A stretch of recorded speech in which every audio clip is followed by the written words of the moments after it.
like this. Check this out.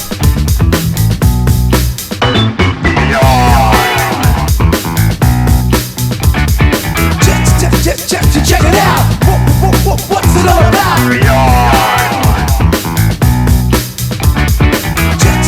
Check it out. What's it all about?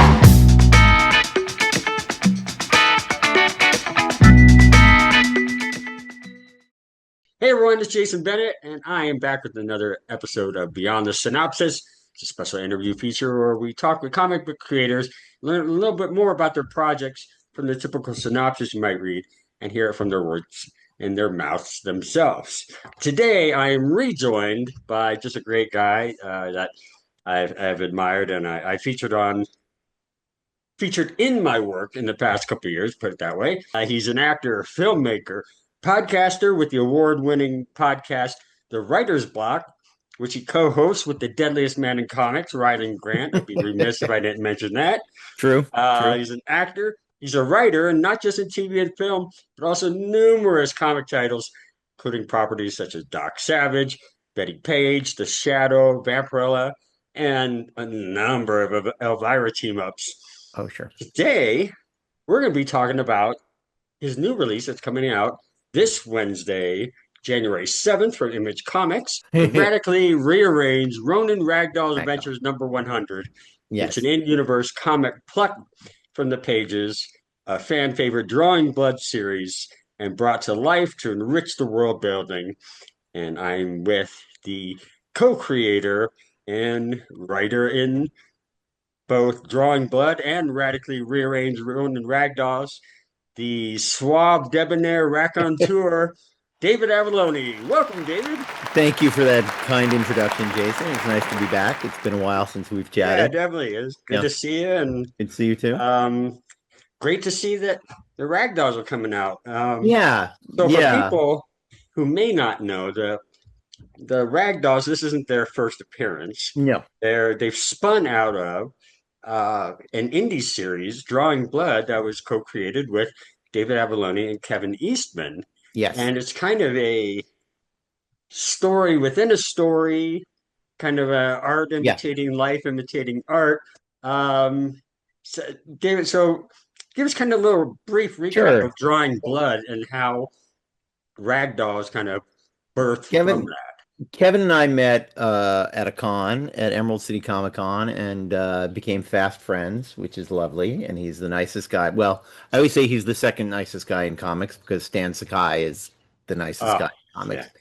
We all love Stan. But after we had known each other year or two, he mentioned that he had this project he'd been kicking around for years that he hadn't been able to really sink his teeth into and get off the ground, called On the Shoulders of Giants. And he immediately said, I hate the title. Let's come up with a better title. And but it was to be a sort of autobiographical but not take on all of his experiences in the comic industry. And he wanted it to be not just all of his experiences, but all of the great stories from cons, all of the stuff you hear, all of the ups and downs of having a career doing this crazy stuff. And and I was relatively new to comics, but I'd been in film for 30 years at that point. And by sheer coincidence and happenstance, Kevin and I had a lot of overlap in the people that we knew and the people that we worked with. So we mind melded pretty fast, and I came up with the title Drawing Blood while I was walking him to a signing at San Diego from the Hilton. And long story short, it became a comic book about this comic book creator called Shane Bookman. And we always had the thought that Books, his nickname is Books, would have created this thing that became a global phenomenon, that was a huge hit, that he sold to make to start a do-gooder publishing company that then failed, which is the arc of Kevin with Tundra in the real world. But we also decided to blur the autobiography part of it. Shane Bookman exists in a world where there is a Kevin Eastman and there is a Teenage Mutant Ninja Turtles. And the what if here is what if one of the many rip-offs of the Ninja Turtles had worked, had become super successful as well. And I think one of the reasons that the Ragdolls work is that it's different enough that it works as more than just a Ninja Turtles parody. If it was only a Ninja Turtles parody, I don't think it would work as a standalone. And it But seemed like it's not only parody, but it's also kind of an homage oh, to, absolutely. yeah, Absolutely. I mean, when we got started, I reread the first 20 issues of the Turtles again to like yeah. remind myself of how nutty they were and how crazy. I love those books because they're so obviously not a publisher or an editor. Like I had forgotten that the Ragdolls that the Turtles go to space like 4 issues in. Like no publisher, any publisher or editor would have said, "Can they fight crime in New York City for like a hot minute before we do Dimension X, before we go to other Otherworldly. planets?" But those two goofballs are like, "We love Star Wars," so they immediately go to outer space. The thing is immediately outlandish, you know. The characters are bonkers, and it's great. And so we wanted to have that same kind of anarchic spirit. Uh, and like the first issue of Ragdolls, we did a 32-page origin issue. Or I should say a 32-page first issue that was an in-universe first issue, supposedly from 1991, and created by Shane and Paul Bookman. But it was really me and Kevin did the story. Kevin did the layouts, which was very flattering to me that he wanted to draw layouts on something that I had written. And then Troy did the inks. And Troy inks the rag dolls in Drawing Blood when they show up as hallucinations, characters, whatever, which they do in Drawing Blood. Who both Kevin worked in there on that series as well, Yeah. and Ben Bishop. Yes, and Ben is the main artist on Drawing Blood. On Drawing Blood takes place in three sort of head spaces, and one of them is objective reality, and that's what Ben draws. And two is flashbacks, and that's the way that we came up with to have Kevin draw something in the book every month. There's Right, always at least a page, if not 2 or 3 pages, of Kevin drawing things that are supposed to be 10 years ago, 20 years ago, 30 years ago. right. Mhm. And then the character also, there's his hallucinations and his fantasies and his imagination, and that's drawn by Troy. And when we were coming up with the book, Troy had just done this brilliant adaptation. It's sort of the opposite thing of the Ragdolls, but he had done a brilliant adaptation of Hunter S. Thompson's Fear and Loathing in Las Vegas. Okay. So the man knows how to draw a hallucination. So we thought we'd Kevin showed me that book and I said, "Oh yeah, this guy's great." And the cartoony kind of style fits for the Ragdolls. And so we did that book, that 32-page book, Ragdolls #1. And I fell in love with the characters. They're instead of Renaissance painters, they're three cats, they're girls. They have the personalities of teenage girls instead of boys, and they're named after animation directors. So the violent one is named Otomo, director of Akira. The leader with the bright red boots is named Tezuka, after Astro Boy's creator, the great Tezuka. And of course, the thoughtful, poetic, soulful one is named Miyazaki. So Right, those so are, you kept that tradition of yeah, how the turtles are named after Renaissance painters, yeah. the ragdolls. Yeah, Okay, the one thing that we kept trying to do is what's the opposite of what was done on the turtles. So like in the original, they're in the sewer. We went, okay, so the cats live in a loft. They live in the sky. They live over a sushi restaurant. And I thought sushi restaurant for a lot of reasons. One, they're cats, they like fish, they're drawn to the fish. That's how they meet their parents, and they're taken in by an elderly Japanese couple that teach them Japanese culture, but from an immigrant perspective. And they're Americans, so they do. The cats are American cats. They're not like authentically Japanese cats. right. So what they know about Japanese culture is what they pick up watching TV, watching VHS tapes with their parents, their step parents, and that's anime. So they sort of choose their own names based on what they're drawn to. So that's where the three names came from.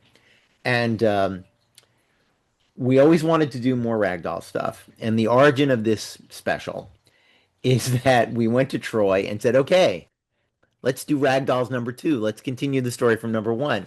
And he said, I don't want to ink Kevin Eastman again. and and we were like, No. dude, why? What's wrong? You did such a great job. And he said, one, and he's so right about this. He said, one, Kevin's layouts are like modern art. They're so beautiful to look at, and I feel like I'm spray painting the Mona Lisa every time I ink over Mm, them. gotcha. His final inks are gorgeous, so that's not fair. But two, he said Kevin's style and mine are so different. I have such a cartoony animation style, and that's not what he draws in that highly rendered, very detailed, lots of stuff going on kind of Right. style. And so it was like my arm fell off thinking that stuff. And Kevin did not take that personally. It was not meant personally. It was really a compliment. So we said, what do you want to do? What would you be willing to do moving forward? And he said, very much on brand and very much on board with what we're doing in Drawing Blood. He said, the ragdolls are our commentary on the history of the turtles. And the turtles have been through a million different iterations. And he said, the thing that most matches my style is the Nickelodeon cartoon version of the ragdolls. The comic book that's like the Batman Adventures comic that came out when Batman the Animated Series was on, Ty Templeton's great comic, that looked like the animated series. And it Right. was a simple, stripped down animation style as opposed to this overly rendered, detailed Mirage Turtle style. And we thought that was great. We thought that was a great idea. So we did a 40 page, it's basically a two-parter. The idea is that it's the 100th special issue of Right. the Right. and in our universe, Nickelodeon is called Kitty Scope. So it's Kitty Yeah. Scope presents, Ragdoll's Adventures comic number 100. The villain from the first issue, who just like in the Turtles, our Shredder is named Overdog, and he dies in the first issue. He's killed in the first issue, but he keeps coming back. When that's sort of a Turtles reference.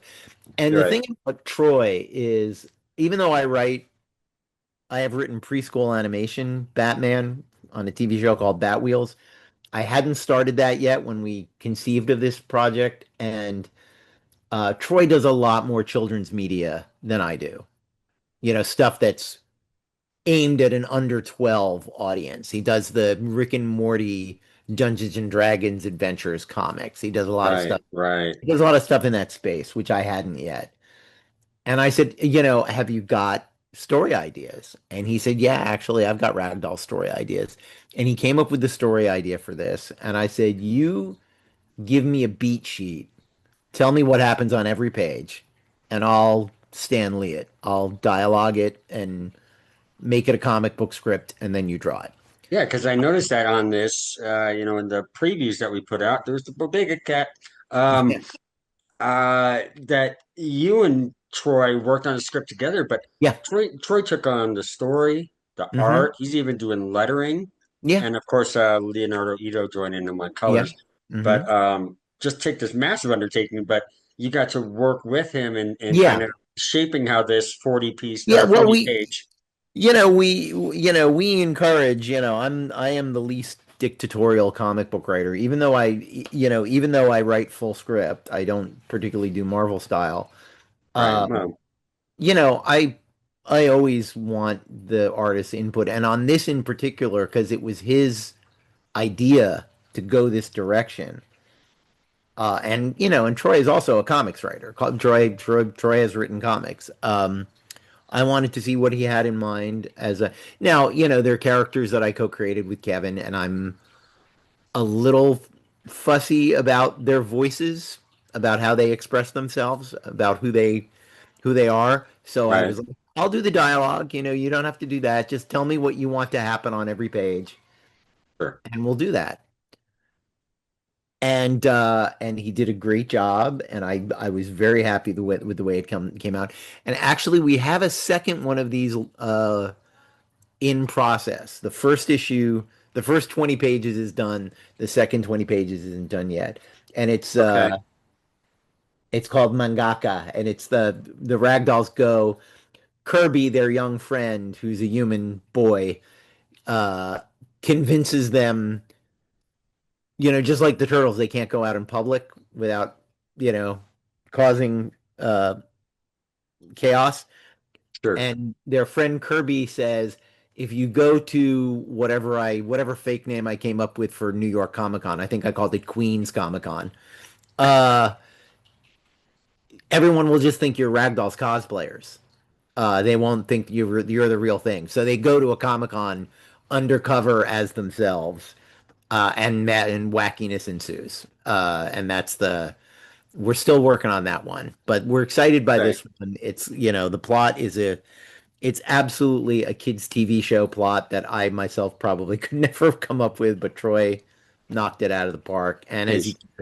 the art's tremendous. Well, what's amazing is that for people who don't know the history or have been following or know parts of it, Drawing Blood started out as a crowdfunding Kickstarter, Yep.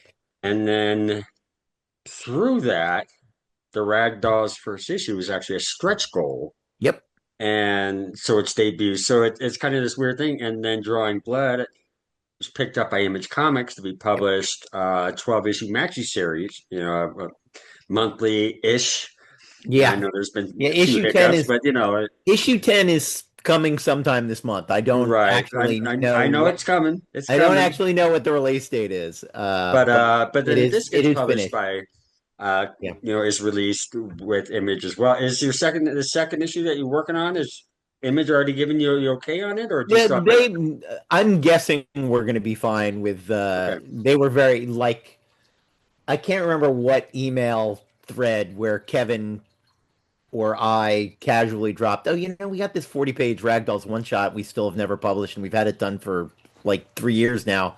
And they're like, oh, when is that? Let's put that on the schedule for January. When can we release that? So I think they'll have the same level of excitement about the next Ragdolls comic when we get there. I'm sure watching to see how the reception is this coming week and Yeah, sales, and yeah. definitely encourage everyone to go out to their local comic shop on Wednesday, January 7th, and pick up the radically rearranged Ronin Ragdolls Adventures number 100. If you're a fan of just good storytelling, fun characters that each have their own personality, Mhm. uh, vibrant, bold, intense colors, which Yeah. Leonardo really just pops on every page. And yeah, and you mentioned like Nickelodeon. I know when I was reading it, the first thing I was thinking, God, what does this look like? I was like, Yeah. is this Johnny Bravo? Yeah. Is it like Powerpuff Girls? I mean, there was like a number of things that were kind Yeah. of going through my It's head supposed that to it's like that kind of, you could it's still be adult with it, specifically yeah. It's but at the same specifically time, like a late 90s Nickelodeon animation style that yeah. we were going for. Because Oh, it's oh, the and 'cause- nails it. It's yeah. beautiful. Yeah, it comes out great. And like you said, you're mentioning about issue two. It definitely ends up in a way that it could be something to come. Oh yeah, like we have so much more to when I handed in the first script for the Ragdolls first issue, I said to Kevin, I could write 100 of these things. I love these girls. They're great characters. And I've said this before, but it's a heavy lift. It's a particularly heavy lift. You want everything that you make to be great. You want everything you make to be as good as it could possibly be. Sure. But when you're doing something that in universe is supposed to have been incredibly popular and everybody loved it, that's different because you have to you don't want to do something that's like bland. You don't want to do something like, oh, this would be popular because it's universal, whatever. But you have to create something that you go like, yeah, there could have been 100 episodes of this cartoon. There could have been 200 issues of this comic book. Just that it's People, plausible.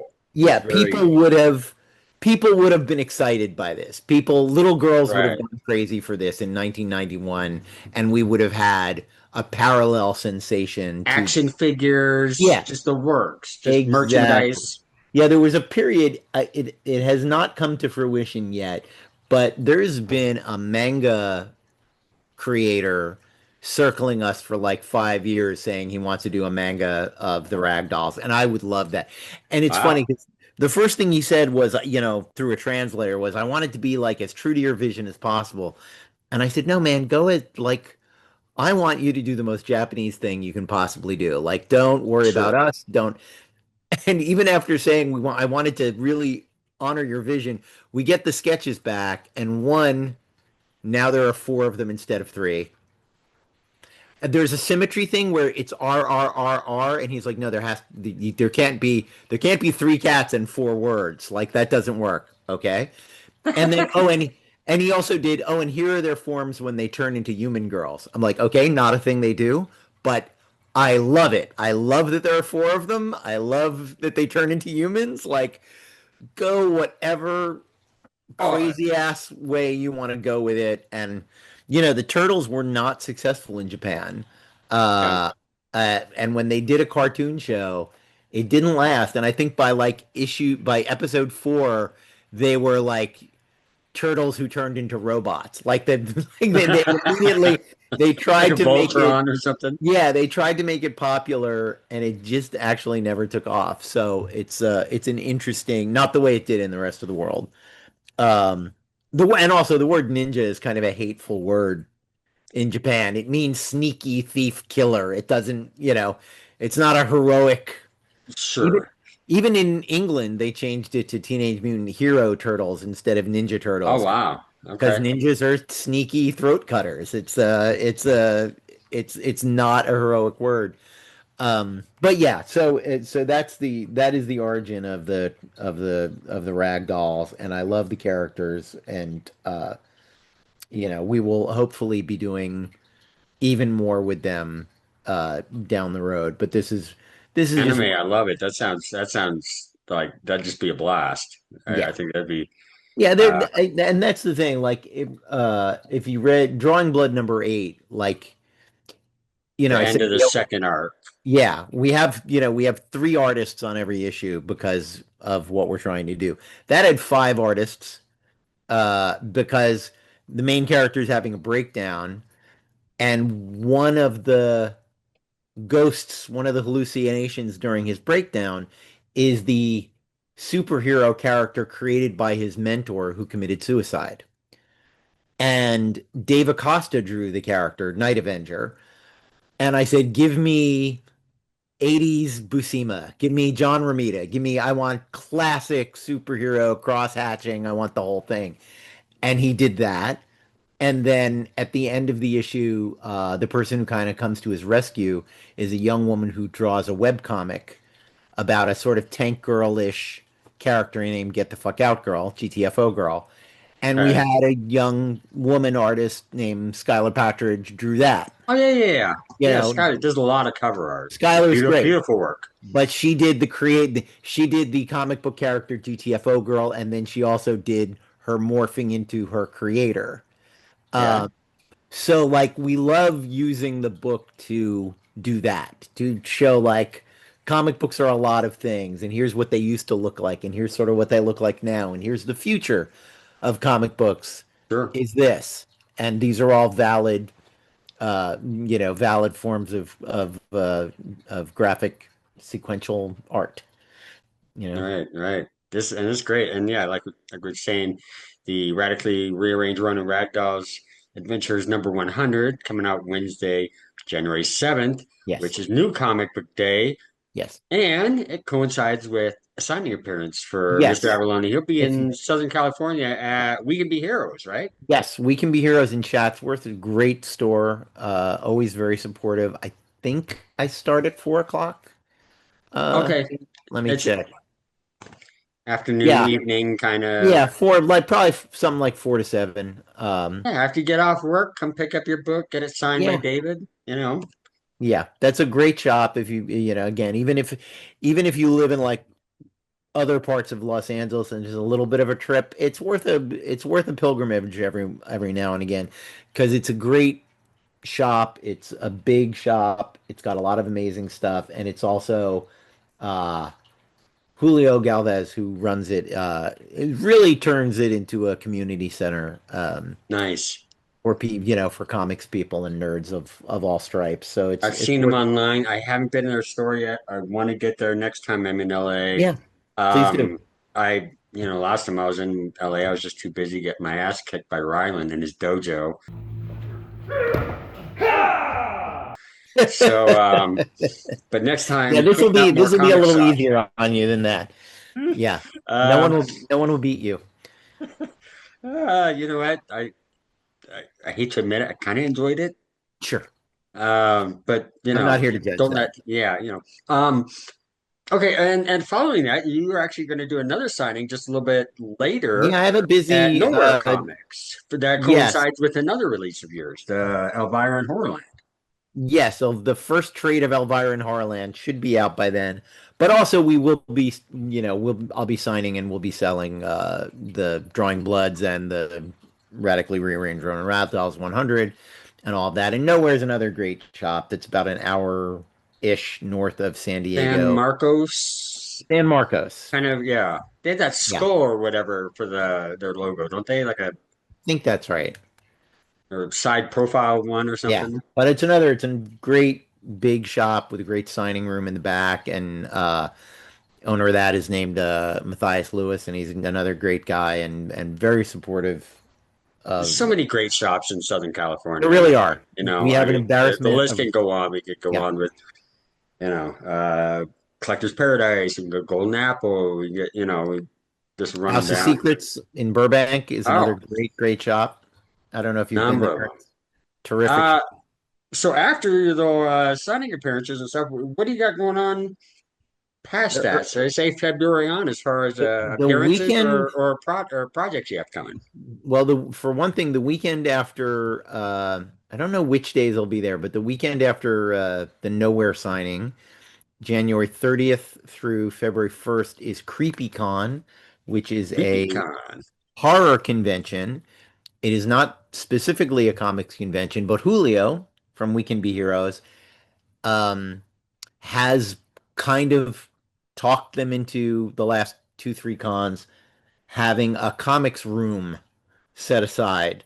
And it's Nice. usually me and a couple of other indie creators and obviously some long box back issue guys. And Sure. there's a great little shop that sells VHS tapes, which is Oh, cool. also located at We Can Be Heroes. They have their little pop-up shop in there. But the big news about that one is that Cassandra Peterson, the real Elvira, will be at the show.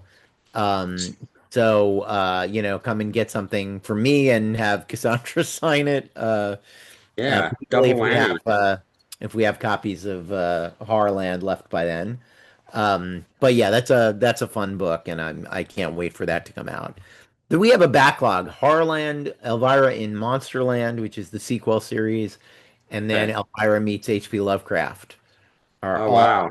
So all for all the Cthulhu fans and yeah, all loaded up. And they are doing a series right now called a DC Comics Dynamite Comics collaboration called Elvira meets excuse me, Harley Quinn X Elvira, which is the new fangled way yes. of saying meets, as you put an X between. I call it Harley Quinn times Elvira, which is my kind of math.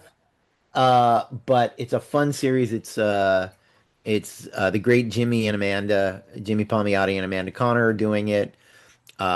The Dynamite was very apologetic to me that I was not going to be asked to write it, but I was asked to come on board as consulting editor. So Okay. I've been giving the Elvira centric notes. And I Sure. would say, Jimmy and Amanda have really the notes I have to give decline every issue. They like At the beginning, there were a couple of things where just because I've worked with her for 8 years now, Right. I was like, I know what Cassandra will be okay with. I know what she won't be okay with. I know it Sure. will raise her hackles. I know what That's she'll. super helpful to have. I mean, So, but I got to say, like, Jimmy's been really great. Jimmy and Amanda have been really great about going, oh, okay, and they get it. They snap into it really well, well, and they and definitely they've done get a great job with it.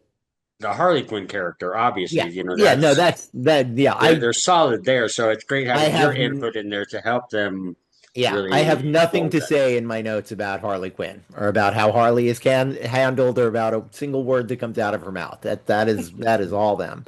And the art, by the way, is done by the great Juan Samu, who drew the Elvira meets Vincent Price series. It's a price one. Okay. Yeah. So Okay. Yeah. Juan's great. Like he's someone that we knew Cassandra was on board with. She's pretty picky about artists, which if it was my face and body, I would be picky about artists too. Eh, And Juan does a great job with her, and he Juan can really handle. Artists have a lot of different what's the word I'm looking for? There are things they're good at, there are things they're bad. They're not less good at, and Juan's really yeah. good with More their comedy. forte or their Yeah, not every artist can handle comedy, and Juan is pretty good with comedy. He knows when to exaggerate and when to go cartoony and when to keep it a little more photorealistic, and it's like sure. he does a really great job Well, balancing especially that. working with a character like Harley, where it is a little more Yeah. animated, Yeah. lively, not as far as like cartoony, but Yeah. just kind of wild and Yeah. Energetic. Yeah. And energetic. so yeah, so Juan does a great job. So that's a great book. That's technically my first DC Comics credit, so I'm Very nice. proud of that. I'm hoping that it opens a gateway to the one that I've wanted to do, but I haven't convinced Marie Javins yet, which is Elvira meets John Constantine, or Elvira meets Swamp Thing, which would Oh, swamp. include John. Oh, It would basically be Elvira in the 1980s Alan Moore, Jamie Delano horror, DC horror books. Because that's the thing. interesting. When I talked to Marie about it, I said, Harley Quinn is great, and she's another strong, shameless female character, which is why they're a good fit. But it's not a horror book. And Yeah, you don't now typically associate horror with horror. yeah. Yeah, Well, you do yeah, with but you do with Elvira, you do with Vincent Price. Like I think yeah, you mentioned in our interview in and 2021 that it's a Venn diagram. It's the two yeah. of them are, it's the same circle. Oh, absolutely. But with Harley, it's a little more like she's a refugee from the superhero world. And Right. Amanda and Jimmy have threaded in horror elements. I think in issue 4 they go to Transylvania. Uh Pretty sure. So like they're, monsters show up in this book and that's fine. But I think it would be great to be more on brand for Cassandra and for Elvira to have a Swamp Thing arc. And I also think That could be given Swamp Thing's like quiet, wounded dignity, he's kind of a perfect straight man for her, you know. Uh, and particularly he's having weird sex with Abby Arcane, eating yams and all. Like, there's a lot to make fun of, and I love those. Are some the Alan Moore books from the '80s are some of my favorite all time comic books. But that doesn't mean I don't think they're perfect for parody, you know. sure, sure. And I could That could easily be get 6 issues out of.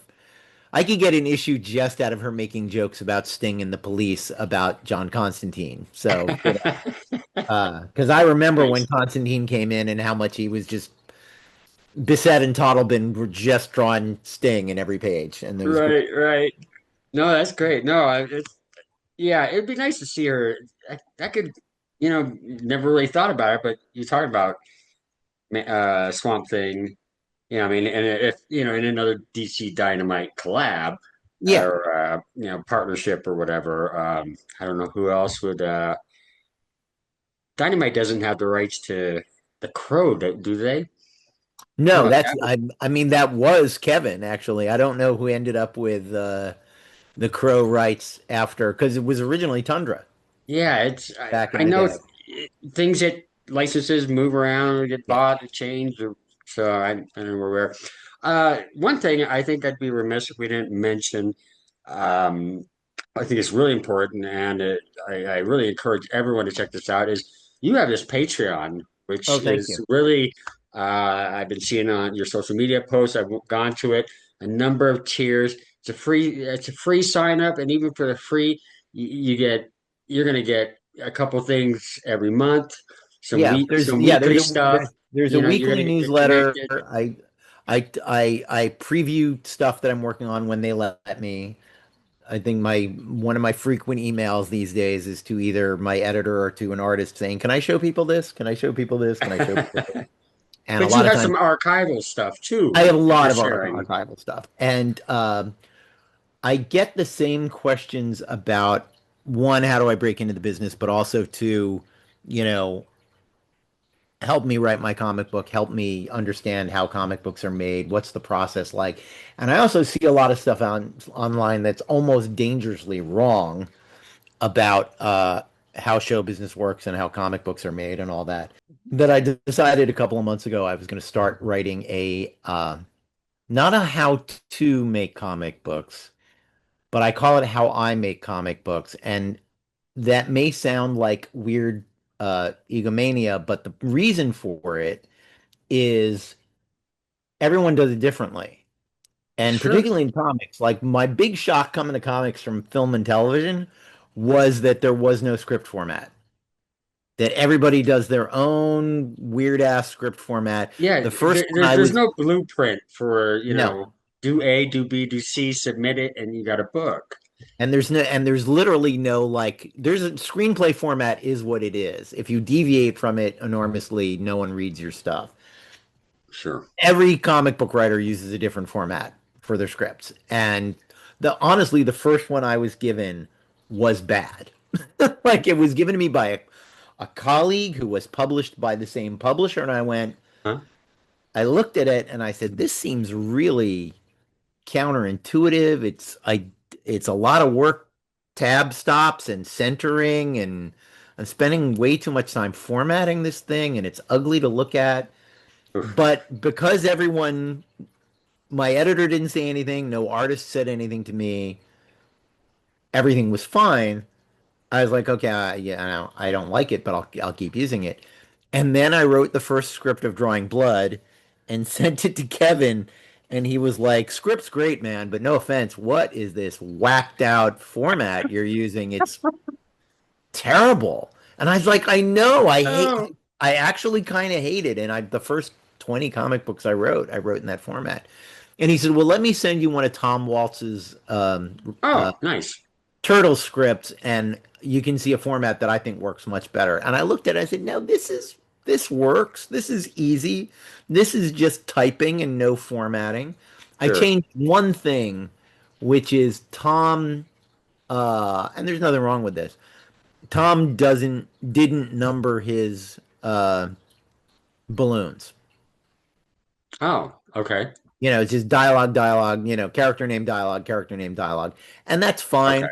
I just find it helpful when I'm giving notes to, and I was going to say notes to the letterer, but let's be honest, when I'm giving notes to Taylor Esposito, who has lettered almost everything that I've ever written, Yeah. uh, I just find it easier to say page five, panel four, balloon five, instead of on page five in panel four where Elvira says blah, blah, blah, blah, blah, change it to blah. I like just going number, number, number. Okay, now we're on the same thing.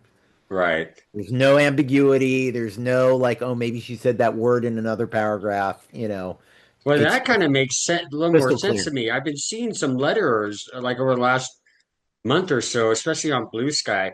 They've been showing like layouts of Mm, their lettering that all the different pages, but without any illustrations, and you just see a page, and it makes sense. It would be like caption one, dialogue one, and because you just saw their work, their onomatopoeias, their dialogue bubbles or whatever they were, yeah. and that seems to make more sense. But Yeah. like you said, It's everyone's just different, I guess. it's just an organization thing that I find helpful, and it's just easier to be able to say change this to this instead of where he says, like that. It's just to me, it's just a little simpler. And For referencing and yeah, just for giving notes, for referencing, for knowing that we're all talking about the same dialogue balloon on the same page in the same panel. Why not sure. number? But it's a very small. That was the only change I made to his format, and I'm very happy using it. And there are ways I format dialogue to sort of imply this is two bubbles that are attached to one another. This is a separate bubble. You know what I mean? Right. Are ways, if something has a number and then there's a line of dialogue and then there's another line of dialogue under it indented, that's what I'm trying to say is these two things shouldn't be in the same bubble. This is two bubbles that are That are balloons touching connected each or other. how And then if there's another number and another line of dialogue, that gets its own bubble. That's its own balloon. And right. it's a pacing thing. It's a sometimes you say two things directly in a row, and then you pause and say the third thing. And so I'm trying to tell the letter this is a third thing. One and two are together, three is its own thing. And so Right. you do as much of that as you can to push the layout of the lettering. Well, and that's going to Way. simplify it. And coming Yeah. back on rework or edits to Yeah. kick it back. Hey, can we make this two bubbles now, or Yeah. split this up? I think one of the things that prepared me the most for making comic books as a writer was being a filmmaker and an editor, Oh, sure. Oh, a definitely. film editor, because so much of that is about organization, about being able to find the piece that you're looking for because you numbered it and you create a naming convention for every shot so that you know where to Sure. find every shot in a bin. So and also the way as a comic book creator you have to manage a process that's very similar to the post-production process. You have your Like art. storyboarding seems Yeah. like it'd be Yeah. valuable in writing comic scripts. Yeah, storyboard. I mean, because basically a comic book, not that they are the same thing, but a good storyboard is what's the one frame? Let's say you have a shot that's 3 seconds long. That's Right. 24 frames a second. That's 72 frames. What's the one frame that tells the whole story in that shot? What's the vital frame? What's the vital expression on the actor's face? What's the vital movement? And when I What the teach money shot? what's yeah, and by the way, when there's one of the great film editors, the greatest film editor living, a guy named Walter Murch, cut Apocalypse Now, cut The Godfather, like Uh, great just, editor. just little B movies. Yeah. But he did a thing since the advent of computers where he would create a visual representation of of the film for himself as he cut it, sort of as a comic book, in that he would go through the dailies and find the one frame Okay. and go, okay, this is the shot where, one of the movies he cut was The English Patient. This is the shot where Kristen Scott Thomas realizes that Rafe Fiennes is in love with her. What's the what's the one frame that most shows me that emotion on her face? There it is. And then he would take a screenshot of that and put it on a whiteboard so that he can Okay. see shot by shot how the scene is going to be put together and how the movie is going to work. And some shots do five different things. Camera follows the guy as he's walking. Well, that's 5 frames, just like in a comic book. Sure. The example I always use when I'm teaching comics is someone who comes from screenwriting and doesn't know that every panel is one thing will write a panel description that's like panel one. Matt Murdock walks into his apartment, throws his keys on the coffee table, picks up the picks up the remote control, turns on the TV, and on the TV is a newscaster talking about uh, Kingpin, Balloon One newscaster. In other news, Kingpin was seen on the West Side today. And I always say that's 6 panels. Yeah, that's a Or lot. if you don't have a whole page to have that happen, a good artist would see a bad writer do that and go, okay, so it's a low angle looking over the coffee table at the TV. In the background, the door is open. Matt Murdock's keys are in the foreground, and we're over Matt Murdock's shoulder, and he's got the remote control in his hand, and the TV is on, and Kingpin's face is over the shoulder of a newscaster. You know what I mean? Like all Right. of the It's not things a that, bunch of shots, it's how that like, one shot you go, captures it okay, all. do I really need him walking in the door? If I see the door is open, I know he walked in the door. Do I need him picking up the remote control? He's got it in his hand. He must have picked it up. Do I need him throwing down the keys? The keys are on the table. He must have thrown them down. You know, but sometimes for pacing, you do need all of those things. You do want the audience to take a breath before they see the newscast about Kingpin. It really, comic book writing more than anything, particularly professional monthly comic book writing, is about allocation of real estate. You have 20 to 22 pages. You have an average of 5 panels a page. It's 100 panels. Yeah. So you have 100 storyboards to tell the story. Now, page with a lot of action, it's 7 panels, it's 8 panels. It's not page where you want them to really take in a big vista, a big visual. It's 1 panel, it's 2 panels. You know, so Yeah. it's Double page spreads. How do yeah, you, there's so much. you're constantly managing time and space and what needs time, what needs 8 panels, Kevin loves doing an action page with 20 panels on it. Like, here's a hand on a sai. Here's the sai piercing a shoulder. Here's the katana coming out of the scabbard. Here's the katana coming through the air. Here's the katana cutting off someone's hat. You know, like Right. he'll explode the narrative. Whereas someone else, Steranko would give you a 2 page spread where all of those things are little parts of it that you can see at the same time. And these are valid ways. They're just how you have decided to allocate your time and your space when you're telling your story and you have 22 pages and that's what you have and you can't go further than that. And I got to say, when I broke in, Dynamite was all 22 pages and then went down to 20 very quickly. And the first couple of times I missed those 2 pages really badly. Now I've settled into, I can do 2 pages. I can do 20 pages. And I'm doing a lot of shorts. One of the next things I have coming out, and I don't know when it's been scheduled for, is we're doing a Savage Tales super special Oh, sometime in 2026. And it's a 50. lot of creators contributing. Is it kind of a no? Oh, That's the okay. funny thing is Savage Tales starts out as an anthology book, right? When Dynamite does their second one, they bring me on board and I do 2 stories, 2 8-page stories. Okay. Then I do the third one, another 2 8-page stories.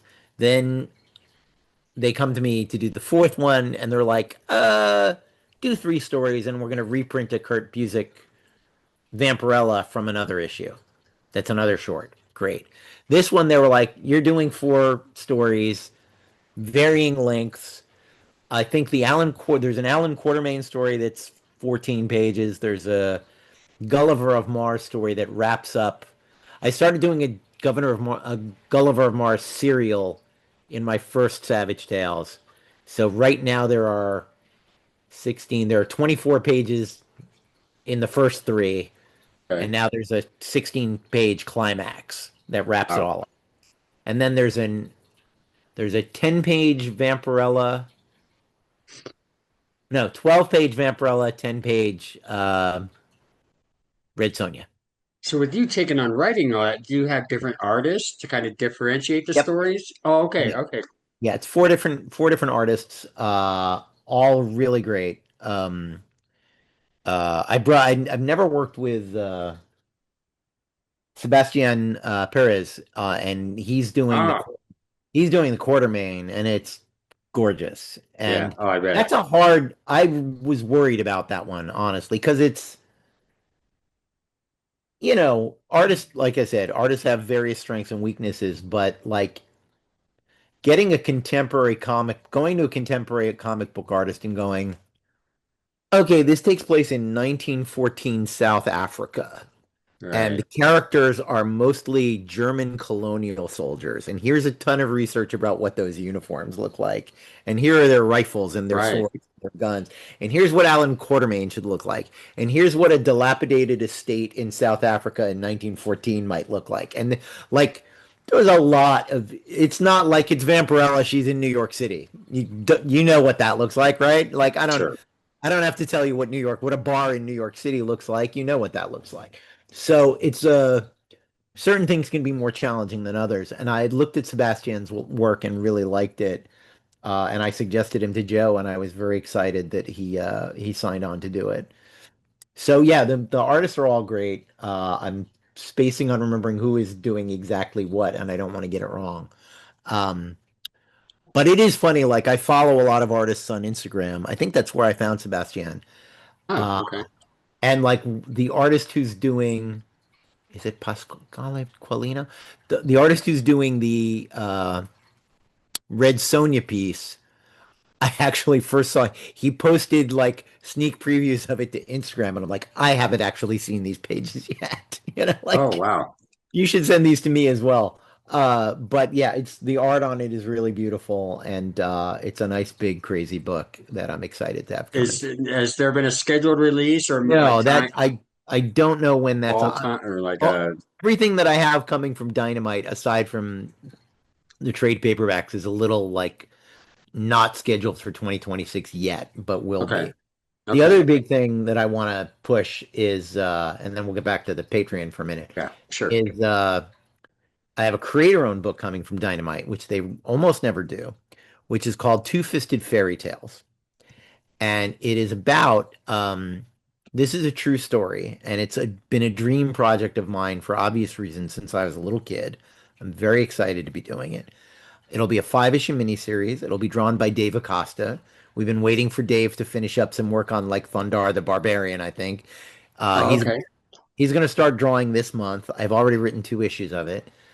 And this is a true story. When I was a little boy, my dad, who was a novelist and a veteran of the Second World War, decided for, I wish he was still alive so I could ask him what possessed him to do this, but he told me all of the classic fairy tales, the Grimm's fairy tales, the Perrault fairy tales, as Right. World War II combat stories about himself. I don't know if he made the connection that he was driving his tank through the Black Forest in Northern Europe, and that's where all those stories take place. So, but Sergeant, you get it's the adventures of Sergeant Michael Avallone as he saves Little Red Riding Hood from the big bad wolf and exposes Rumpelstiltskin as a spy and fights the evil queen in her castle and Okay. goes up against goes up saves the three little pigs from the Nazi big bad wolf and Hence the all that. two-fisted. Yeah, hence the two Right. fist. Yeah, I got the name obviously from the comic book from the 50s, Two Fisted Tales, which was a, but it's really more of a tribute to 1970s DC war comics. Oh, okay. Sure. It's really weird war tales. It's really Sergeant Rock meets the Unknown Soldier meets the Haunted Tank. It's very much in that kind of Bob Kanigher and Russ Heath world of World Nice. War II comics. It's also, when you pitch things in Hollywood, you're supposed to like here are the things the two things that it's like. I always like doing that in such a way that it's confusing, which is probably not great for my career. But I've been pitching this for years as it's a Princess Bride. The Princess Bride meets Band of Brothers, which is Oh, wow. not Okay. an easy thing to conceive of because part of the I had initially thought of it as just the World War II fantasy comic. But the more I thought about it, and the more I thought about honestly telling the story the way it really is, I leaned into the Princess Bride of it all, and it starts with 6-year-old David Avallone having a nightmare in his bedroom, and his father comes in and turns on the light and says, "See, there's no monster in your room." And the kid, this is not necessarily what spurred it in the real world, but I thought it was a great way to get into it in our story. the little kid asks the World War II veteran father, "Daddy, have you ever seen a monster?" Oh, wow. And he thinks, "You know, I have. I have seen Wow. monsters. In 1944 and 1945, your daddy was in an armored car with General Patton in Europe, and we were chasing monsters. I was recon. I was the monster reconnaissance guy in 1944 in the Ardennes, in France, Belgium, and Germany.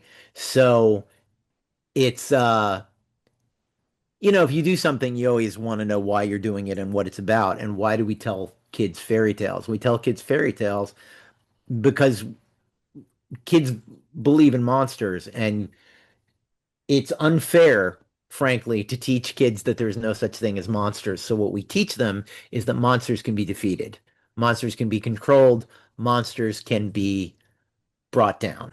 Yeah, even And if there are monsters, that doesn't mean, that doesn't mean you're helpless in the face of monsters. perfect. So that's probably why when my father told me the story of Little Red Riding Hood, it ended with him, the story ends with the huntsman comes in and saves her.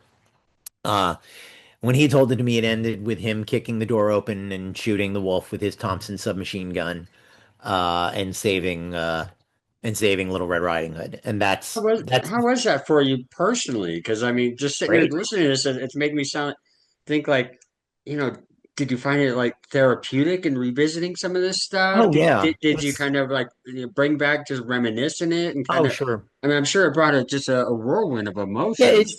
I mean, anyone who has ever read anything I've ever said, like knows I love my father and he's a huge influence on me. And this is sort of my love letter to that relationship, to him and to what he taught me about how to tell story. And these are the first stories that he told me, and that he made them personal and that when people tell children fairy tales, they tend to do it in a kind of faux Shakespearean, once upon a time in a faraway land, flowery language. Right. And my father wrote private eye novels and he liked that Wow. voice.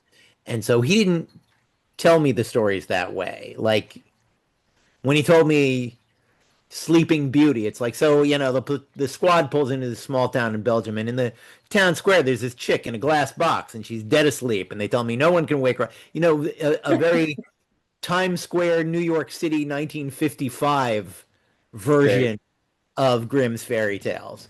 A Okay. very, post-beatnik version of Grimm's fairy tales. So that's the style he tells it in the book. It's a Times Square wise guy experiencing. And by the way, you can see a very similar vibe to that in all of the Bugs Bunny cartoons that reference the fairy tales. Because that Bugs Bunny is just some Brooklyn wise guy anyway. And so he meets the big bad wolf, and he meets, the witch with the kids doing Hansel and Yeah, with it always losing her little her hairpins. her hairpins. Yeah, every time Yeah. she. Yeah. We will be doing that joke when we finally meet that witch. I actually did that joke. We did an 8-page version of this in a Nightmare Theater Anthology #1. If you want to see the pilot, the thing that convinced Dynamite to do it, and that one it's called German Chocolate, and it's the Hansel and Gretel story. Oh, okay, And the sure. witch is pretty unmistakably the witch from the Warner Brothers cartoons. And there The is a fat panel. kids with the chocolate all over their Yeah, yeah, yeah, mouth. totally.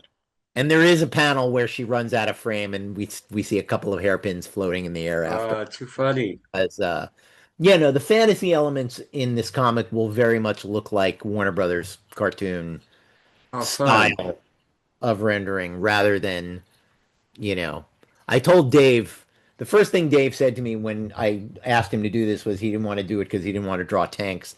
And I think he was imagining that I was going to need that Russ Heath. I'm going to draw every rivet on a tiger, kind of incredible. And Russ Heath was amazing, but that's not necessary for this. A looser, more comic booky style is just somewhere between Joe Kubert and Russ Heath will be just fine for this, I think.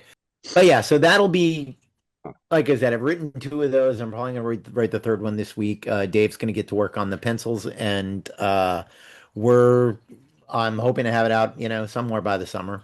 Now, if people back your Patreon, they'll be able to get updates and how They that's will moving. see every step of this thing as it So goes that's the along. place to keep up with Yeah. your Yeah, and progress and and also a lot of the examples, I reached out to Dave, but I also reached out to Kevin Eastman said I can use anything from Drawing Blood and the Ragdolls as examples in my how to make comics thing. So yeah, well, it's funny. I never even finished that thought that why it's how I make comics is just I'm going to be telling how I do it, what my process is, what I've learned. your experience, your wisdom, Yeah, like what you've any art instruction is always going to be personal, and I think that it's bad teaching when you try to tell people this is the only way to do it. My way is the only like that terrible format that I don't like you're setting yourself up to fail. is used by a guy who's written hundreds of comics, gets published all the time. You like that format, God bless you, use it. It's for you. This is what I find useful. This is Sure. what I have learned. This is what I can teach you And I'm about. sure it varies with, the genre that you work in Yeah. or the stories that you're telling that's going to play a role in how, comedy writing isn't the same as, Oh yeah. No, look, intense when I was thriller, writing when I was writing Bettie Page, for example, the draft that I would hand in for approvals for the Bettie Page estate and for the editor approvals, right, the dialogue was very first drafty because what to keep the schedule moving, what I needed to get right is what does Julius Oda have to draw? I got to get the visual storytelling right. The dialogue, I have 30 days as Julius's pages come in to look at my dialogue again and punch it up and make it better, right. make it better, and make it better every single day. When I'm writing Elvira, that's got to be a finished, perfect, dead solid draft that goes to Cassandra because it's got to be funny. She's got to like it. If she doesn't like Needs it, that stamp of approval. So, yeah. And I even try to be funny, even though no one's ever going to see it. I try to be funny even in the panel descriptions. I try to be funny in the narrative because if you're laughing while you're reading it, you might not notice that you're laughing at something the audience is never going to see, you know. oh, And sure. also I worked with great artists who added a lot of comedy to it as we went along, but like those scripts in particular had to be rock solid because again, also because of the approvals process, if I change a joke too much, Cassandra might not like it anymore. Like if I punch something up in a month and that's a very different joke and she didn't approve that joke. So Right. it's a thing that I kind of have to keep an eye out for. But yeah, some stuff I write very loosely because I'm like, I know I'm going to have a long time to improve this. Let me just Sure. visually, what's the storytelling like? Right. And Uh, I'm sure deadlines play a role when oh, it's published usually. work. I mean, Yeah. No, yeah. and that's a huge difference, and it's also something I've learned. I've worked with artists whose work I love, but they came entirely from a Kickstarter self-publishing background, and getting them to understand, no, no, no, you have 28 days to do 22 pages. The That's urgency gotta and be, and managing your time. yeah, and we're screwed if you don't have those in time. Right. So like getting the schedules to work and getting people to understand, no, this is what making art with your friends is fun and we love it and we like to think that it also is what we are doing professionally. But professionally, there are bills to be paid and numbers to be hit. And I always think about when I'm writing something that an artist has been assigned to that I I myself can't wait a week longer on a paycheck than I think I have to wait. So if I hand in a script a week late, the artist is getting started a week late. Yeah. It means their entire economy could be a week late. And Well, and that's a, sometimes those people, especially when you get to like letters who are working on multiple yep, projects, how that kind of interferes in yeah. what they're And doing and you have to be, you have to keep other people's needs to make a living in mind also. You have to make sure, oh, I dropped the ball and they're not going to be able to draw this now for 2 months, and that's right. on It's a me. creative team because there is Yeah. that, you know, Mhm. Yeah. it's all of you working on this. Yeah. Yeah. That's gonna be great advice for people who Yeah. No, and support it's your you Patreon. know, it's also something that I'm very much writing in real time. It is a tricky tightrope act to write something and put it out, and you haven't written the next chapter yet. And so, like, for example, the first part is up online, and it's the prologue. It's called Disclaimers, Glossary, and it's a little bit of my past history and how I came to comics and all of that. And I put it online a month ago. I've added 5 things to the glossary since I put it online. Like I've revised it a number of times, and I will Right. probably keep going back and adding things to the glossary as I go along. And yeah, I've had the first chapter written for a while, but I sent it out and got some notes from Barbara Dillon on it. And literally one of them was move these two things, paragraphs here, actually just put this in the glossary. I was like, that's actually great advice. So you'll be seeing a little bit of a work in progress the whole way along. And again, this is for anyone. The prologue is free. The following chapters will be for paid subscribers only, but that will kick in with the dollar a month subscription. So for $12, you'll get the whole book by the end of the year.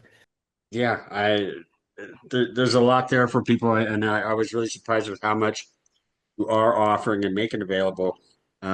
Just because you don't always traditionally think Patreon with writers, you usually think art with artists because it's easy for them to, hey, you get a Yeah, free print a month. Here, I'll do a custom sketch, stuff like that. That yeah, and I know for writers it can be difficult, but seeing that you have scripts you can show, yep, you know, yeah. The and the sharing what you've learned yeah, in the industry. I mean, that's stuff that you either have to take the time and experience that months and years, or get it from someone and kind of get a better insight into the behind the scenes and the goings on of yeah. And look, conventions and part of distributing. the part of the reasons I decided to do the book is these are questions I get asked over and over and over.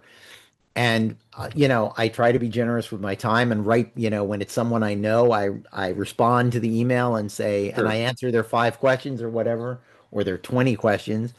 But then I go, I should take these answers and put them somewhere so that I don't have to write the same answers to every question. Well, if these people have these questions, then I'm sure, yeah, there are others that probably have Yes. those same questions. So yeah, And they're people that don't have my email address, and there are people who, aren't, you know, don't have that kind of access.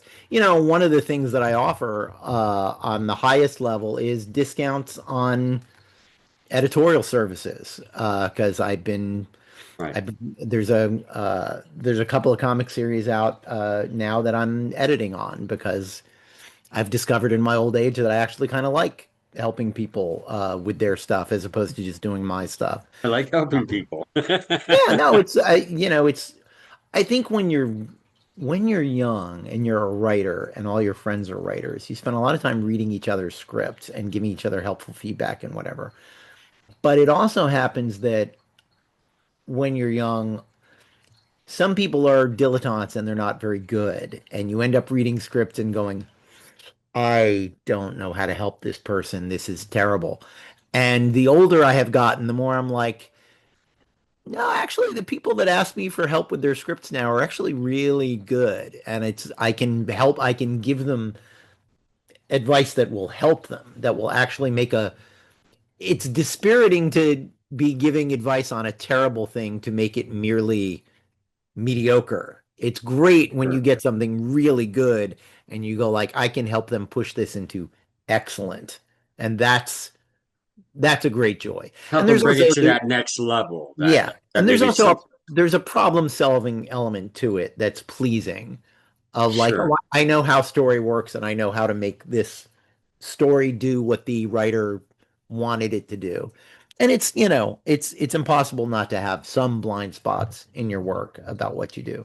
So yeah, I've been very much enjoying doing that and giving people one-on-one help Well, and it's amazing that you mentioned that in your age now that's coming out. It's funny because it's something that parallel with me. I just drafted up. I'm going to be running a special series on working with comic book press. Like I've Mhm. been doing this 11 years. I've seen how Kickstarters run, how things happen at conventions, working with publishers, working with publicity reps, and it's going to be series like, hey, how do you reach out to comic book press to get reviews? Yep. To publish your previews, to help promote you, to conducting interviews. I mean, there's a bunch of things that I can do that they may not realize is available to them, other than just, oh, I share stuff on my social media. Well, they're maybe some of the larger comic book press is too busy, can't take some stuff on, but Right. there are other ones that will help that are happy to, signal boost or do what they can to, and so. I'm at that age too because I never thought I'd start this, but I'm like, well, yeah, there's so many people are trying to break into the comic book industry all the time.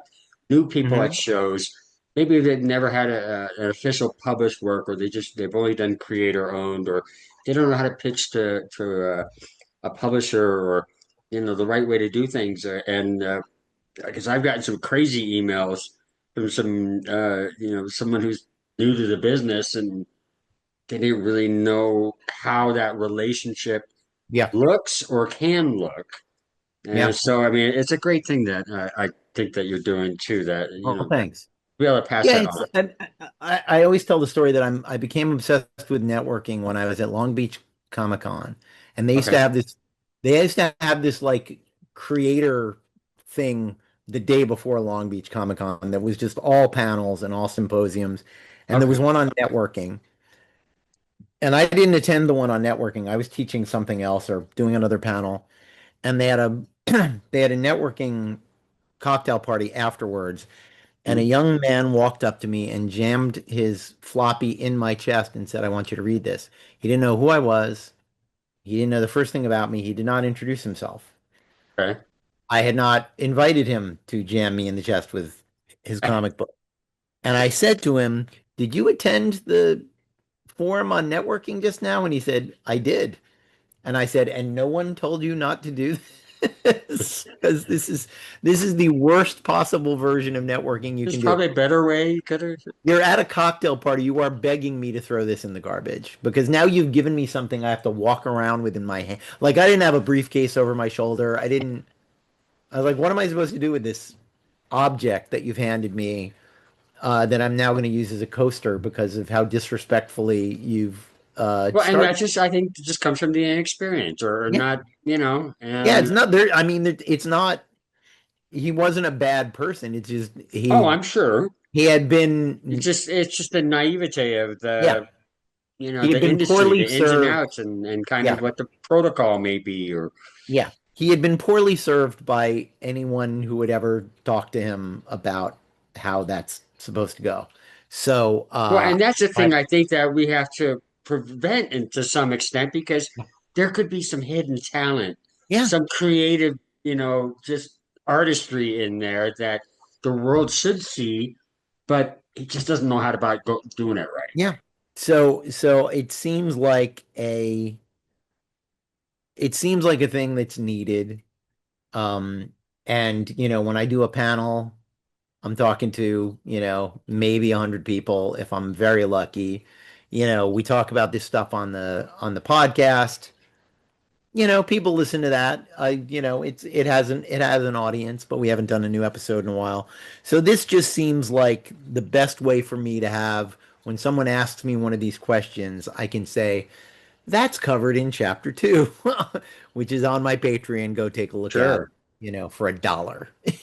Like I don't think that's necessarily a big giant ask No, for and that's the for thing, what I'm look, a providing. dollar. If you don't like it, you're only out a dollar.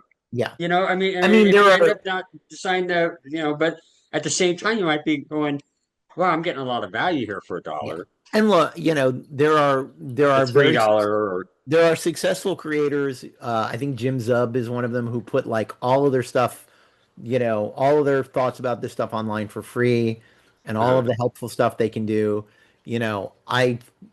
I respond to requests for help all the time for free. It's just I would also like to pay the rent and keep the lights on. well, sure. I am not in a place to be completely giving with all of my time. I have Well, to, there's no guarantees in this industry. yeah, You could have signed well, look at, you know what? I mean, it made me think there was, God, it might have been IDW. They brought out a a mini comic for I think it was a Netflix yeah, show or whatever. And then they kind of dragged it and they only put out like three of the four issues, and issue four never came out. uh-huh, And it was just this weird, there was problems, so it's like, and I think even the creators are like, well, we don't know. I mean, we yeah, haven't, and so it's like, even though you thought you're going into this deal with a four-issue series, this thing would take off, maybe something in that. yeah. It's just no, things can happen. The pandemic showed us that, Oh when yeah, they no, I shut look, down, conventions closing, there's so many things um, that just make it uncertain that you know, this is just another avenue, yeah. to keep things That was going basically, and parse, and actually expand yourself as a brand. yeah, You know, yeah. I mean, that was basically the reason I did it is one, I wanted to have a more like solid internet presence, but two, I I do all this writing on the internet for free anyway. You know what I mean? Like I was like, I might as well put it somewhere where it's easily found, where you can go through the old essays and the old newsletters and all of that, sure, and see it all in one place instead of, well, I got this one essay on Tumblr, and then I got this political thing that I wrote on Facebook, and then I got this thing over here, and then I got this thing over here. right. It's better to have one place where people can go, and there's a ton of stuff on there for free, for them to read, and art for them to look at, and videos for them to watch, and all of And that. that's the And thing. You never know how people want to take in yeah, their media. Some yeah, people like to listen to video or listen to podcasts. Some yep, people want to see a video, like our video interview here. Some may just want to listen to it. Some may just want to read about it. yeah, It's just, whether, it's like, well, this person's a Facebook and this person's a TikTok. Well, those are kind of different, yeah, ways of how they take in media. But so you're kind of offering these, multi ways. So no matter how you like to take in your media and your information, that there are ways for you to do that with yeah. you and your work and your experiences. Yeah, that's the thing. It's just, yeah, there's a weekly newsletter that's on the free side. It has five sections. One is a wrap up of the previous week. One is what I'm working on right now. Two is where I'm going to be next, which is appearances, but it's also what's coming out, what's going to be on the stands. Uh, Four is recommendations. You know, Sometimes it's work of my close friends. Sometimes it's a 20-year-old British cop show that I discovered on BritBox that I'm Yeah, I watching. think the last thing I saw you recommended, it was a book, actually, not even like a Oh, yeah. comic. It was, I think you had mentioned that, hey, this is what I'm recommending. It's actually a book, and I've been checking out. Or Yeah. No, um, and then the fifth section is what I'm thinking about, which is just in case I have any, where I'm at emotionally, where my head's at, what's on my mind, random thoughts. yeah. I mean, and some of that's been pretty dark the last couple of months for Uh, maybe obvious yeah, reasons. But I feel like it's the best writing advice you can ever give someone basically. And it's very applicable to the present day, which is the only thing you can do best is what you do best and what speaks to you and what is an expression of you. So you can't really look around and go, okay, well, what's selling? Let me do a thing like that. I'll try and do a thing like that. You can look around, and I've told this story on the Patreon. My dad wrote 5 novels that were not published. And he looked around and saw in 1952 that private eye novels were getting published left and right. And he hadn't written one of those. The genre he really liked. So he wrote one. But, and it got published and it kickstarted basically his career from there. But the thing is, what was popular at the time, the bestseller private eye writer at the time was Mickey Spillane. And Okay. Mickey's stuff was crazy violent and crazy sexist and all that shit. And that's not who my dad is. So he didn't try to write something violent and with a hero who slaps women around all the time. He wrote about a thoughtful, interesting guy who likes old movies and baseball and has all of his. He made Ed Noon, his private eye character, a guy like him, so Yeah. that the books, even though they're the trendy thing that was selling at the time, he Right. found a way to make it about him. And that's, I think, always the job. Uh, is Well, to separate yourself from the pack, I mean, Yeah, to give yourself a little more, but you're the only way to separate yourself from the pack is what is uniquely me. yeah, Patton Oswalt told a great story about. injecting yourself or Yeah, your experiences, your stories, or your, passion.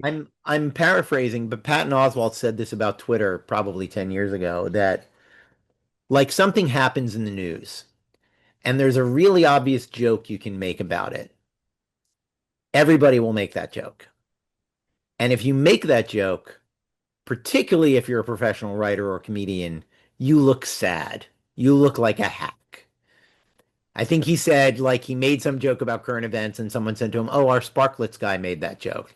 And he went, "Right. What's the take on this that only I will have? What's the approach to this idea that could Sure. only come from me?" And Right. that's the question you constantly have to ask yourself.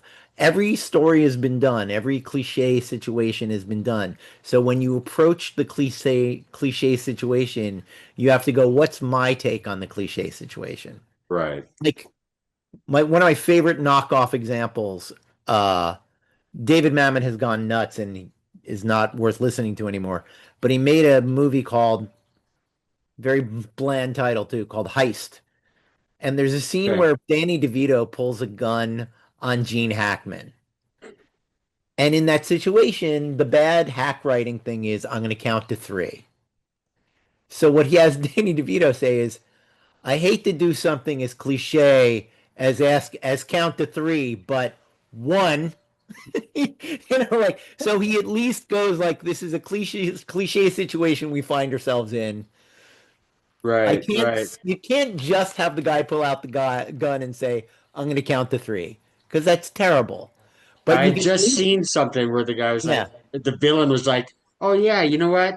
I'm gonna take this opportunity to tell you my evil plan and lay it all right. out for you." Yeah. It's like I'm not gonna do that. We've all done the metafictional for The Sopranos. He always did the thing of The Sopranos are aware of gangster movies. Like you can't make The Sopranos and have those guys not have seen any Francis Ford Coppola or Martin Scorsese movies, Right. because those guys love those movies. So Oh they're yeah. behaving a little bit Quoting them. Yeah. like the characters in the movies because that's their model. That's hilariously enough, that's their role model. So you have to you can't go like, well, I'm going to write a scene where two people are running away from an explosion, and the other one said, or where two people are first seen in Drawing Blood. The main character is waiting for some bad guys to show up, and they show up, and he says, "We've got company," and the guy he's with says, "That's a cliche." Like, I can't believe you said "we've got company." Jesus, how lame is that? That's the Right. Right. lamest thing you could possibly say in this situation is "we've got company." Um, but people do say those things. Sure. Sure. No, it's still good Anyway, job. yeah. David, this has been a great conversation. I love chatting with you and catching up and talking comics. There's so much here, and I know we haven't talked about it a little bit while, but I do want to remind people Wednesday, January 7th, the thing that we're pushing here, radically rearranged Ronin Ragdolls Ventures number 100. check your local comic shop, favorite online retailer. If you're in the Southern California area, you can get yours on New Comic Book Day. Meet David. He'll sign it for you. I will. Down at We Can Be Heroes. oh yeah, I'm sorry, yeah. Yeah. He'll be at We Can Be Heroes. And then a little bit later, you can check them out at Nowhere Comics. And end of the month, if you happen to be around for CreepyCon, and that's in Ontario. That's in Ontario, California. Yeah, I mean, is that the convention Yes. center where they do? Yeah. Yeah, same convention center as Ontario Comic Con, as Comic Con Revolution. Revolution on, yeah. Okay, cool. And you meet Elvira there, and Yep. you pick up David's Elvira and Horrorland with Silviana Califano. Sylvia Califano. Yeah. Tremendous artist. Oh yeah, great. Yeah, Yes, and if you subscribe, I think it's the $5 a month level to my Patreon, you get the 8-page German chocolate comic, which Sylvia also drew. That was the first thing we did together. Okay. Oh, cool. Well, good to know. So that, yeah, if you're familiar with Elvira and Horrorland or with Sylvia's work, that's pretty cool to know. Yeah. So we want you to get that, and you know what? It's Ninja Cats. So how is that Exactly. not a good thing? Exactly. But, I mean, it's tremendous work up and down. Thanks. Leonardo Ito, colors are just pop. David, getting to work with Troy and crafting this thing, and Troy just really knocks it out of the park Yeah. with this issue, and it's something for I think anyone would love. Really, it's all ages. It's fun. There's comedy. There's action. There's a lot to it, and it's just a fun book and a reminder of what comics can be. Yeah. And it's great to be able Thank to you. see that, and glad to see it's coming out in physical form. More Ragdolls, Yes. and hopefully more on the horizon very soon in the Ragdolls universe. Yes. But definitely more Drawing Blood coming. Yeah, we from David. Issue 10 should be out this month. 11, Ben is drawing number 11, and I'm writing number 12. And then that will wrap up the first. Maybe we'll go back to Drawing Blood, but the story set in motion in issue 1 wraps up in issue 12. Wraps up in 12. And It's if you the wanna see end of the more, 12-issue maxi series, right? maybe we'll give you more. And the second trade is out sometime this year. I don't know when that'll be. Okay, wonderful. Yeah. So lots on the calendar for David Avallone this year. And I just want to thank you for taking the time to speak with us at Comics Bodega and tell us more about what he's doing and all the things that you can gain from this guy. It's incredible. Well, thank you, Jason. Definitely check out his Patreon. Thank you for letting me meet your bodega cat. Oh, definitely. Hey, I don't know where he is now. He's probably passed out. He's yeah. Anytime I'm doing videos, that's the time he wants to bother me. Sure. Any other time he'll be by himself, but I get on video and he finds his way in there. I figure, well, okay, sure. I guess I can make him the bodega cat. That makes sense. Yeah. But everybody loves cats. Yeah. So thank you so much, David. And my pleasure. Thanks for having me on. Get to your local comic shop this Wednesday. Get on the phone. Get yourself a copy. They'll hold one for you. Get David to sign if you're in the SoCal area this month. And check out what all the fun, exciting stuff is happening in the Ragdolls universe, spun out of the Drawing Blood universe. So, David, thanks again, and wish you all the best. Happy 2026 to you. Thank you. You as well. Hey, special thanks to David Avallone for taking the time to speak with us at Comics Bodega, telling us all about the radically rearranged Ronin Ragdolls, Adventures number 100, just released from Image Comics. Be sure to follow David online on Facebook, the Gram, Blue Sky.